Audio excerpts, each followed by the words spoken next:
сахарный диабет, кант диабети. Бұл зат алмашудан бұзылысынан кейін пайда болған оры.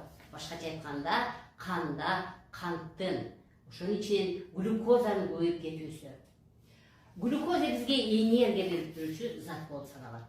Уйку бездин кызматын аткара албай калганда инсулин аз чыгып калат дагы, глюкозаны толук эритип бере албай калгандыктан кандын составында глюкоза көбөйүп кетет. Глюкозанын көбөйүшү кан тамырдын бузулуусуна, нерв талчаларынын бузулуусуна жана ички органдардын бузулуусуна алып келет. Кайсы себептер кант диабетин алып келет? Бул иммундук системанын бузулушу, башкача айтканда иммунитеттин төмөндөп кетиши жана генетикалык бузулуулар дагы кант диабетине алып келет. Мындан тышкары албетте уйку без бул жерде эң негизги ролду ойногондуктан вирустар ошол уйку безге отукташып калып, уйку бездин инсулин чыгаруусуна өтө чоң тоскоолдук кылып калат. Булар вирус Коксаки, Эпштейн-Барра, краснуханын жана ретровирустар сөз түрдө ушундай бир уйку бездин начар иштешине алып келет экен. Эндокриндик оорулардан кийин кант диабети пайда болот. Булар болезнь Ицинга Кушинга деп коет.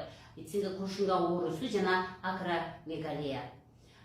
Өнөкөт оорулар панкреатит, муковисцидоз жана гемохроматоз оорулары дагы кант диабетине алып келет.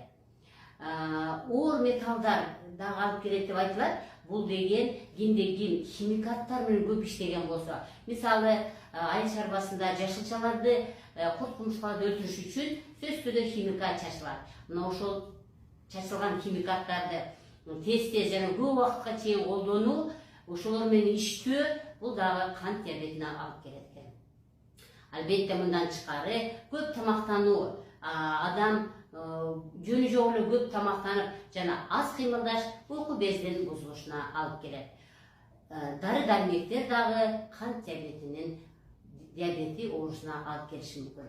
Эми клиникада эмне болот? Адам эң биринчи өтө көп чаңкайт, чарчайт, тез заара кылат. Жаш балдар дагы түнү заара кылып коет. Жаш балдардын дагы арасында сахар диабетине ооругандар өтө күчөдү. Адамдын курсагы тез ачат. Ошондой эле организмде гриппкилер, бактериялар көбөйүп кетет. Дене кычыша баштайт, көңүлү айланып кускусу келет, ичи ооруйт, ооз кургайт, көз начар көрүп баштайт, кол бут чымырайт, алсызданат, булчуңдар алсыз болуп калат. Моюнда, колтукта, чыканакта, тизеде тизенин терилери карарып, тери өзгөрүп калат. Адамдын оозунан кээде ацетон жыттанып калат. Кант диабети албетте сөз түрдө осложненияга алып келет. Башкача айтканда кант диабетинин татаалдашы боло баштайт. Бул деген эмне? Кан тамырынын ичинде атеросклероз, башкача айтканда кан тамырдын ичиндеги керектүү заттардын баардыгы кан тамыр катмарына жабышып, атеросклероз деген ооруга алып келет. Инфаркт миокарда деп коет, инсульт деген ооруга алып келет, энцефалопатияга алып келет. Мындан тышкары адам комага түшүп калат. Кома, эсинен тануу. Демек, кома эки түрдүү болот. Гипергликемическая кома жана гипогликемическая кома. Гипер деген сөз, ашыкча деген сөз. Демек, канда канттын составынын өтө көп чоңоюп кетиши гипергликемический комага алып келет.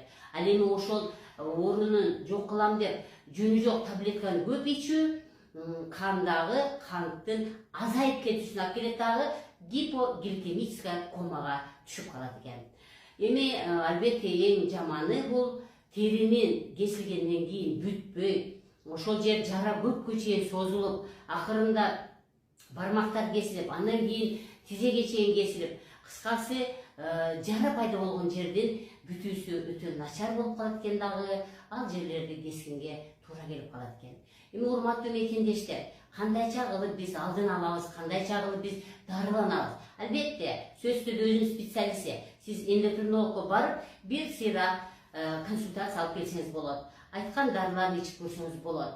Эгерде ошол дарылар сизди өмүр бою байлап кое турган болсо, эгерде сиз ошол дарылардан кандын составы азайбай, бул оорудан арыла албай жүргөн болсоңуздар, анда албетте биздин медцентрге келиңиздер. Биз сиздерди натуралдык ыкма менен дарылаганга аракет кылабыз. Мен сиздерге чың ден соолук каалап, доктор Бапаева.